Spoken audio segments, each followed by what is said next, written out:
তো দেখো এখন রাত 8টার সময় আমি আবার খুব সুন্দর করে সাজলাম। ছেলে এসে বললো মা তাড়াতাড়ি রেডি হতো, আরও দুটো সারপ্রাইজ আছে নাকি। তো মনে হচ্ছে কেক এনেছে, তো বললো না মা তুমি তো এত কিছু করেছো, আজকের দিনে তোমাকে সারপ্রাইজ দেবো, একটা হয়েছে আরও দুটো বাকি আছে। তো বললো তাড়াতাড়ি করে রেডি হয় না। তো এই রাত 8:30টার সময় এখন আমি সাজুগুজু করেছি, অমিতও রেডি হয়েছে। তো চলো তোমরাও সাথে থেকে দেখতে থাকো সারপ্রাইজ কী কী আছে। চলো এই দেখো কেক। এ বললো মা তোমার জন্য আরো দুটো সারপ্রাইজ আছে।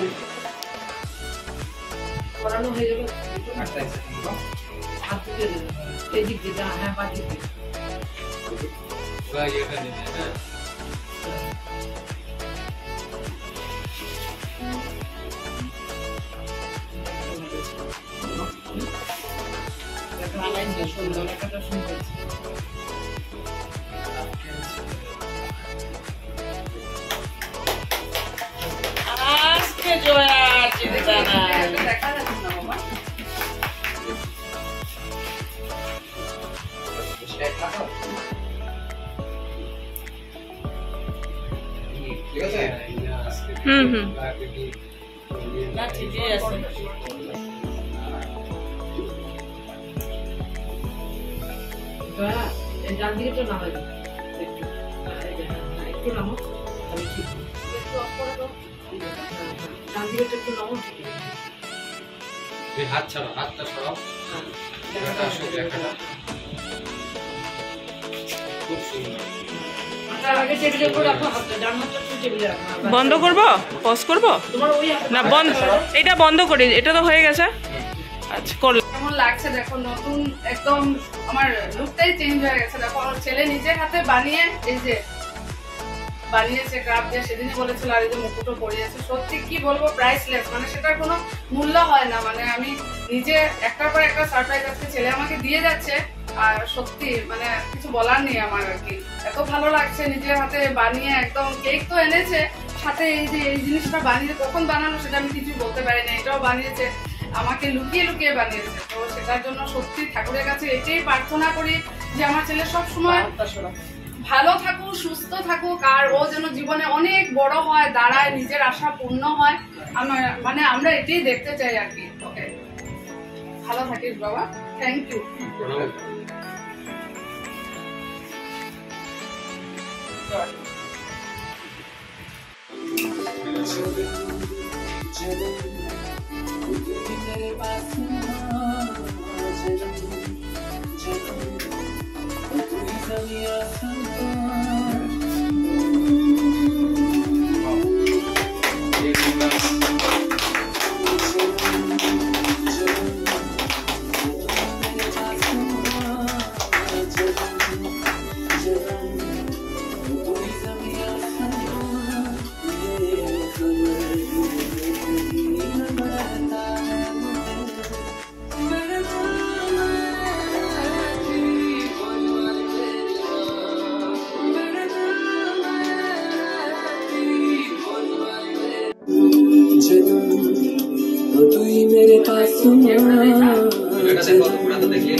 তো দেখো আমাকে কেমন লাগছে অবশ্যই তোমরা জানিও। দেখো আমার ছেলে কত কষ্ট করে কত সুন্দর বানিয়েছে, মানে কি বলবো আর মুখে বলে বোঝাতে পারছি না, মানে এত ভালো লাগছে। কখন করেছে আমি কিছু বুঝতে পারলাম না, এটাই আর কি, কি বলবো আমার ভাষা আসছে না। মানে ভালো থাকিস বাবা, সবাই আজকে সত্যি এভাবেই যেন আমরা সবসময় হাসি খুশি থাকতে পারি।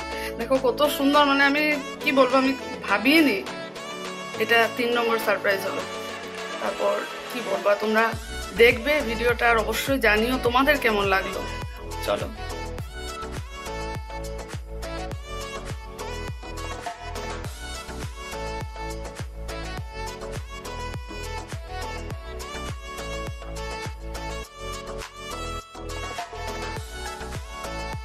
তো এই যে অমিতাভ বসে কেক খাচ্ছে, কেকটা তো আছেই, আর এগুলো যে মানে কি বলবো, বেস্ট মম এভার, এত সুন্দর মানে ক্লাস এত সুন্দর হয়েছে। আর আজকে মাদার্স ডে স্পেশাল এত সুন্দর একটা সন্ধ্যা আমি মানে পাবো সেটা আমার মানে চিন্তাই করিনি আমি। যদিও লাস্ট ইয়ারও কেক কেটেছে, কিন্তু না সেটা ভাবিনি। আমি বলেছি লাস্ট ইয়ার মানে কেক এনে হঠাৎ দেখি সারপ্রাইজ মা ড্রেস পরো, তো এই বছর তো ওটার থেকে আরো আরো আরো বেশি। আর নিজের হাতে এই যে এত সুন্দর পরিয়েছে আমাকে, মানে কি বলবো, কেমন লাগছে বলো? খুব সুন্দর, অসাধারণ, দারুণ। ছেলের তুমি যে এতটুকু যে করেছো বাবা, ভালো থাকো, সুস্থ থাকো, এটাই বাস আমাদের। আর থাকবে বাবা, মা বাবার জন্য এত সুন্দর, এত সুন্দর। ভালো তুমি ঠাকুরকে নিয়ে চলো, বাস এতটুকু কথা। ঠাকুরকে নিয়ে চলো, পড়াশোনা ভালো করে করো, বাস নিজের পায়ে ভালো করে দাঁড়াও, স্ট্যান্ড করো তুমি জীবনে, এটাই আমরা চাই। তো এই যে আমরা আজকে ছেলে বললো মা পার্পেলের মধ্যে পড়ো, তো এই তো সবাই মিলে পড়েছি। অবশ্যই তোমরা জানিও এই যে কেমন লাগলো এই যে আমার ছেলের বানানো আর আজকের এই সন্ধ্যার যে এত সুন্দর সুন্দর সন্ধ্যাটা তোমাদের কেমন লাগলো। আর এইগুলো বানানো যে ছেলে বানিয়েছে ক্রাউন, এগুলো জানিও। চলো, তো রান্নাঘরে আসলাম, সবকিছু শেষ হলো। আর কি বলবো, দেখো আমার এত আনন্দ সত্যি। তো এখন যদিও একটু রাত হয়েছে, তো এই যে এখন বসিয়েছি, এটা তো সিদ্ধ করাই আছে, আলু কেটে আলু ভাজা করছি। আর এখানে টমেটো পিউরি, আদা কুচি করে আর কাঁচা লঙ্কা কেটে রেডি করেছি। তা তরকারিটা বসিয়ে তারপরে এক সাইডে আটা ময়দা মিলিয়ে লুচি বানাবো, সেটা রেডি করবো। তো চলো করতে থাকি। তো এই দেখো লুচি বেলা হয়ে গেছে, তেল গরম হচ্ছে। আর এই দেখো কাবুলি চানা পনির দিয়ে।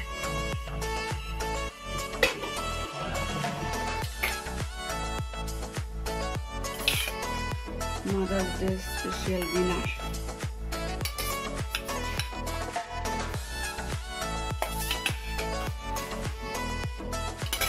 ও এই যে ছেলের তরফ থেকে আবার রসমালাই, সারপ্রাইজের পর সারপ্রাইজ। এইমাত্র খাওয়া দাওয়া শেষ করে আসলাম। আজকের যেমন দুপুরবেলা লাঞ্চ স্পেশাল ছিল, রাতে ডিনারটাও স্পেশাল। পুরি, কাবুলি চানা পনির দিয়ে সত্যি, আর দুপুরবেলা শাহী পনির ছিল। তো তিনজন একসাথে এখন ডিনার করলাম সত্যি। আর রসমালাই ছেলে এনেছিল। সত্যি আজকে মেমোরেবল ছিল আজকের মাদার্স ডে স্পেশাল। আমার আজকের জন্য দিনটা সত্যি ছেলের তরফ থেকে এত সুন্দর গিফট আমি পেলাম, মানে ভাষায় বলতে পারছি না। যাক, তো চলো ব্লগটা এখানে শেষ করে দিচ্ছি। আগামীকাল নতুন একটা ব্লগে দেখা হচ্ছে। তোমরা সবাই খুব ভালো থেকো, সুস্থ থেকো। Good night.